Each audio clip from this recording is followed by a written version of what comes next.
Perkembangan anak usia 0 sampai 1 tahun. 1. Heisa Olia Putri. 2. Kiara Devi Utami. 3. Norvelina Nasri. 4. Mela Syarifah. 5. Hanadia Nurfalah. 6. Zaifira Aktivia. Nah, di sini saya akan menjelaskan tentang perkembangan fisik. Perkembangan fisik anak usia 0 sampai 1 tahun meliputi 1. Motorik kasar. Bayi mulai mengangkat kepala 0 sampai 3 bulan, lalu berguling dan duduk dengan bantuan 4 sampai 6 bulan, lalu merangkak dan berdiri dengan pegangan 7 sampai 9 bulan, hingga berjalan sendiri yaitu 10 sampai 12 bulan. Lalu motorik halus. Bayi memiliki refleks menggenggam 0 sampai 3 bulan, mulai meraih dan memindahkan benda 4 sampai 6 bulan, memencet dan membalik halaman buku 7 sampai 9 bulan, lalu serta mengambil benda kecil dan makan dengan sendok 10 sampai 12 bulan. Lalu pertumbuhan, berat badan bertambah 3 kali lipat dan tinggi badan meningkat signifikan selama tahun pertama. Perkembangan ini didukung oleh nutrisi dan stimulasi yang tepat. Perkembangan kognitif usia 0 sampai 3 bulan, bayi mulai mengenali suara dan wajah orang terdekat, mengoceh dengan suara sederhana, bereaksi terhadap suara dengan senyuman dan gerakan. Usia 4 sampai 6 bulan, menghasilkan berbagai suara seperti ga, ba, ma, mulai menggabungkan konsonan dan vokal, mengenali nama dan suara orang tua. Usia 7 sampai 9 bulan, mengucapkan suku kata berulang seperti mama, dan tanpa makna spesifik. Memahami kata-kata sederhana dan perintah dasar, mulai menggunakan gerakan seperti menunjuk, melambaikan tangan sebagai komunikasi. Usia 10 sampai 12 bulan, mengucapkan kata bermakna seperti mama, papa, memahami dan merespon perintah sederhana, mulai menggabungkan suara dan gerakan untuk menyampaikan keinginan. Perkembangan sosial emosional. Bulan 0 sampai 1, bayi mulai bersosialisasi lewat kontak mata, tangisan, dan gerakan tubuh saat mendengar suara orang tua. Ini adalah awal pembentukan ikatan emosional dan rasa aman.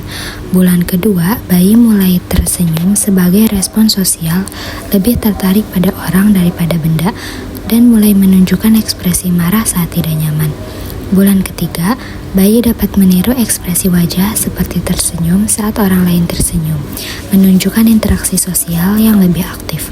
Bulan 4 sampai 6, bayi mulai menunjukkan kegembiraan dan rasa tidak suka secara jelas, mulai merespon suara dan sentuhan dengan ekspresi emosional yang lebih kompleks. Bulan 7 sampai 9, bayi mulai menunjukkan kecemasan perpisahan saat berpisah dengan orang tua, serta mulai memahami perintah sederhana. Bulan 10 sampai 12, bayi mulai menunjukkan kasih sayang melalui ciuman kepada orang terdekat, tetapi belum kepada orang asing. Ia juga mulai mengekspresikan keinginan dan perasaan secara lebih jelas. Kontribusi pendidikan informal dan formal. Pendidikan informal sangat dominan di usia ini, yang berasal dari orang tua, pengasuh, dan lingkungan rumah. Lalu aktivitas seperti menyanyi, membacakan buku, bermain, dan berbicara dengan anak adalah bentuk stimulasi penting. Pendidikan formal belum relevan, tetapi peran PAUD atau kelompok bermain dapat diperkenalkan secara bertahap setelah 1 tahun jika anak sudah siap. Selanjutnya ada pengembangan potensi kecerdasan majemuk anak. Berdasarkan teori kecerdasan majemuk Howard Gardner, potensi anak mulai bisa dikenali secara dini, mulai dari kecerdasan musikal, seperti merespon musik dengan gerakan atau suara. Kedua, ada kecerdasan kinestik, contohnya ada aktif bergerak, memanjat, atau menjelajahi lingkungan. Yang ketiga, ada kecerdasan interpersonal, contohnya seperti tertarik dengan wajah orang lain dan menikmati interaksi sosial.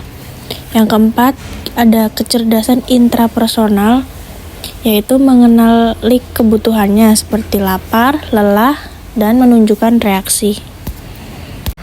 Permasalahan jika konsep atau tahapan tidak sesuai kebutuhan anak.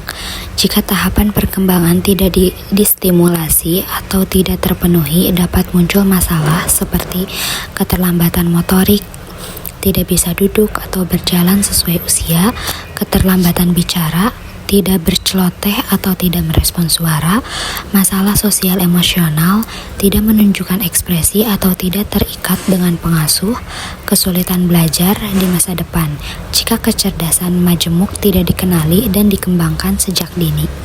Lalu kesimpulannya yaitu usia 0-1 tahun adalah masa kritis perkembangan anak. Orang tua dan lingkungan harus memberi perhatian besar pada stimulasi fisik, kognitif, dan emosional. Pendidikan informasi sangat penting di masa ini, dan pengenalan potensi anak harus dilakukan sejak dini untuk mencegah gangguan perkembangan. Terima kasih telah mendengarkan penjelasan dari kelompok kami. Sekian dan terima kasih.